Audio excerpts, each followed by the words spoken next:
aku mengapresiasi teman-teman yang punya uang lebih, punya hal-hal yang bisa dibagikan dengan cepat untuk membantu mereka. Dan ya, Bro Raffi kan selalu sangat duluan ya, selalu jadi pionir untuk menolong saudara-saudara kita yang sedang kesusahan. Jadi buat aku apresiasi teman-teman lain juga semuanya. Yuk sebisanya kita, bukan angkanya aja yang paling penting, tapi kita ikut menyumbang, kita ikut jadi bagian dari kesedihan mereka, warga bantu warga, siapapun kita. Mungkin ada yang bukan dari Aceh, bukan dari Sumatera, tapi kan kesedihan yang kita alami itu sebenarnya sama. Kita punya orang tua, punya adik-adik di sana juga mungkin yang tertanam lumpur, terkena pohon yang hilang dan lain sebagainya. Uang sebenarnya tidak bisa membahagiakan mereka juga. Mereka pengen hidup doang semua, kalau bisa kembali ke keluarga-keluarga mereka. Tapi paling tidak mereka tidak memikirkan untuk makan atau hidup sementara ini dulu gitu. Jadi bersyukur teman-teman, ayo kita bersatu saling membantu untuk teman-teman kita. Dan satu pesan buat pemerintah juga supaya diperhatikan ya untuk kebijakan-kebijakan yang sekarang ini yang kita lihat banyak pohon-pohon ditebangi sembarangan yang membuat dampak banjir ini. Dan saya pikir udah saatnya juga dievaluasi kebijakan-kebijakannya dan dibikin kebijakan yang ketat lah untuk pohon-pohon kita ini bisa dirawat. Itu kan sudah terbukti kalau pohon-pohon hutan ini sangat berfungsi untuk menjaga alam ini gitu. Jadi mulai ya ini teguran keras untuk kita, untuk bangsa ini. Jangan lagi ada hal-hal seperti ini, jangan lagi ada kebijakan yang hanya menguntungkan pengusaha tapi merugikan masyarakat dan alam. Selain memberikan donasi juga para sahabat kita nih turun langsung nih membantu ke lapangan seperti apa sebenarnya?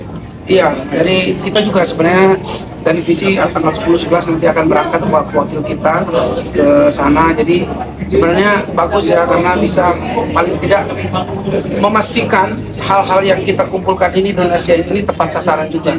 Tepat sasaran, cepat, dan tidak bertumpuk di satu tempat yang akhirnya yang membutuhkan malah nggak langsung cepat teratasi gitu. Jadi teman-teman yang ke sana juga dipastikan semuanya bisa aksesnya, mereka bisa sampai ke sana gitu loh. Karena kalau hanya mau ke sana terus nanti kita bingung memfasilitasinya juga malah jadi repot gitu. Artinya semua harus dikoordinasikan supaya pas ke sana kita benar-benar berfungsi untuk membantu atau menyampaikan bantuan kita kepada orang-orang yang membutuhkan.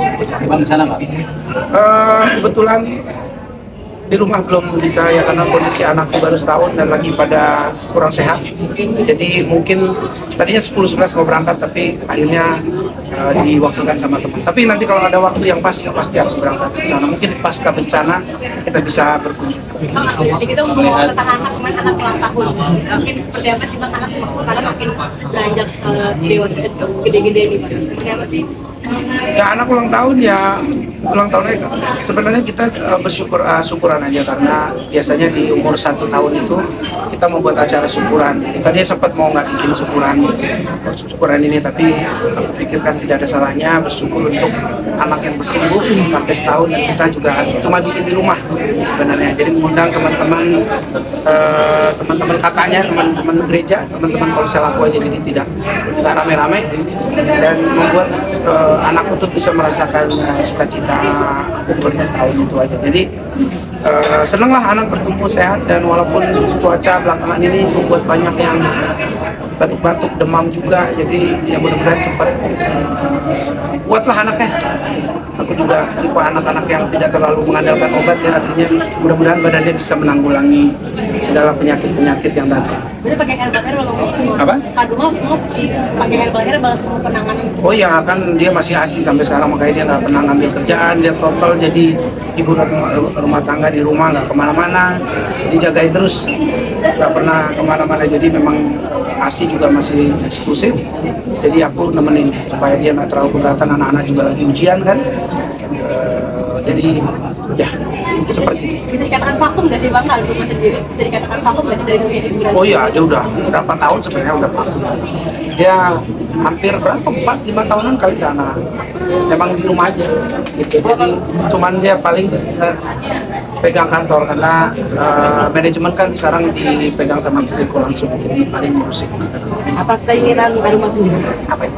Oh iya, memang dia selalu kayak gitu. Dari anak pertama, kedua, ketiga dia mau semuanya ASI eksklusif. Dia maunya total di rumah. Papanya juga kebetulan bisa kerja, jadi nggak perlu dua-duanya harus kerja, nanti kehilangan kasih sayang dua orang tuanya di masa-masa penting ini kan sangat disayangkan gitu, karena orang tua ini hadir itu hal yang sangat penting sih. Oh, mungkin Cleo lagi lucu-lucunya nih beranjak remaja, mungkin seperti Daddy Little tuh nggak sih kayak ada kayak rasa takut gak sih Bang, apalagi anak cewek mau beranjak remaja nih? Ya dia lagi umur 11 tahun memang agak-agak ya mungkin di sini nih akan ada masa-masa dia akan mulai ya makin remaja ya, remaja permintaannya juga hal yang diketahui juga mungkin lebih banyak dari sosmed, dari mana-mana, tapi kebetulan papa mamanya itu kan dekat banget, selalu di rumah, apalagi kayak sekarang ya aku memang beberapa kali 2 minggu bisa off, jadi aku di rumah terus sama mereka, antar sekolah, tidur sama mereka, jadi hal-hal yang kita tidak inginkan ya kita ajarin di rumah. Jadi kalau Cleo sekarang lagi belajar nyanyi, apa-apa yang dia tahu sekarang dia tanyain, kayak nonton-nontonan kita batasin juga umurnya supaya tidak dewasa sebelum waktunya gitu-gitu. Tapi semua pertanyaan-pertanyaan dia yang mungkin beranjak dewasa ya kita ngobrol aja sebagai anak. TikTok juga nih Bang, Adi Mas sering TikTok aku. Ya, TikTok juga bikin konten juga dia di TikTok. Cuma stok namanya bicara sama mereka. Kalau papanya kan lebih ke pengawas ya, badan pengawas keluarga. Oke Bang, kembali lagi ke rescue, berarti seperti apa nih Bang yang ditangkap semua ini, mulai dari pemerintah hingga sampai dengan polisi hingga sampai masyarakat. Ya yang jelas memang sekarang tuh kita harus bersatu lah. Artinya dari pemerintah, masyarakat tidak waktunya untuk salah-salahan. Nanti beres ini semuanya kita bersatu dulu, dari pemerintah, masyarakat untuk satu menolong yang terdampak, itu yang paling penting. Jadi nanti setelah ini semuanya hal-hal menurut aku masyarakat tetap harus bersatu untuk mendukung hal-hal yang baik, tapi juga harus juga mengawal hal-hal yang tidak baik di negara ini untuk kita kawal supaya tidak terjadi hal-hal yang sama lagi ke depannya. Dan ya aku berdoa semoga keluarga-keluarga yang terdampak ini hampir berapa 900-an lebih yang meninggal dunia dan yang sakit juga 300-an lebih masih dirawat. Jadi menurutku ini dulu yang jadi prioritas supaya semuanya bisa diatasi dulu. Hal-hal politik yang menjadi perpecahan ya kita simpan dulu, kita pakai skala prioritas saja untuk menolong korban dulu, baru setelah itu. Bang, ratusan jiwa menjadi korban, ratusan jiwa menjadi korban, puluhan kota kabupaten terdampak, wilayah terdampak. Abang setuju nggak kalau akhirnya bencana ini ditetapkan menjadi bencana nasional? Nah ini terus terang aja aku sebenarnya tidak paham apa sih sebenarnya kriteria atau hal-hal yang diperlukan untuk menetapkan ini sebagai bencana nasional gitu. Karena aku dengar bencana nasional tuh kalau ini gitu. Tapi menurut aku sebenarnya bukan namanya sih yang paling penting, bantuannya yang harus secara nasional gitu. Kita ini harus jangan gara-gara ini tidak ditetapkan bencana nasional tapi bantuannya juga akhirnya per daerah aja. Ini sebenarnya musibahnya udah nasional gitu, karena bayangkan aja hampir 1.000 yang mungkin hilang, meninggal, yang masih dicari sampai sekarang. Ini sudahlah, paling tidak solidaritas kita sebagai negara itu kita tetapkan dengan ya ini adalah musibah nasional gitu. Kalau gara-gara ditetapkan bencana nasional nanti akibatnya berpolemik kemana-mana, ya ini akan menambah masalah di dalam masalah. Kalau aku sih lebih ke bantuannya atau prioritas untuk menangani masalah ini ya secara nasional gitu. Memang ya pemerintah pusat harus turun untuk menangani ini gitu. Kalau aku nggak mau salah ngomong ya, apa kriteria bencana nasional, ini harus begini, kayak COVID kemarin bencana nasional karena ini menyangkut semua, dan aku nggak mau ada di situ lah, nggak mau nambahin perdebatan.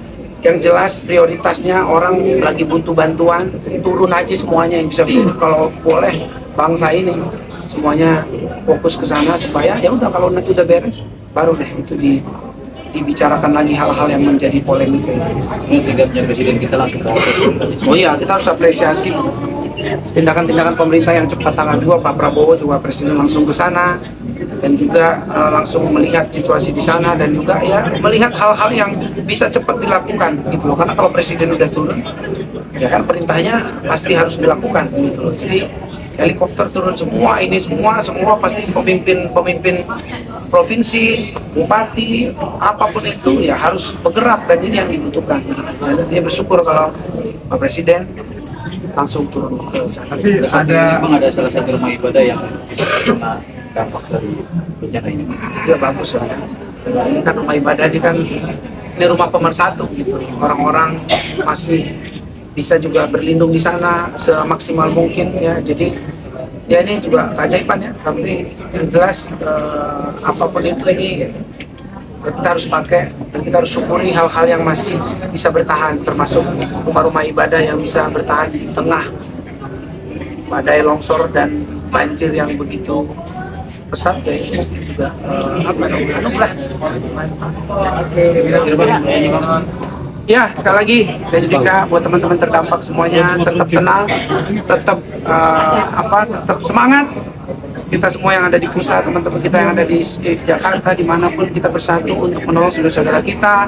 Mudah-mudahan cepat musibah ini berlalu, kita bangkit lagi, rumah-rumah yang rusak dibangun kembali, teman-teman yang sakit bisa sembuh, yang kehilangan keluarganya juga cepat mungkin ditemukan, dan ya keadaan kembali normal kembali, dan ya mudah-mudahan semuanya sehat. Itu aja. Bang Jurika bentar Bang. Yang ada haknya sedikit nih Bang. Ini Kenapa nih Bang ya?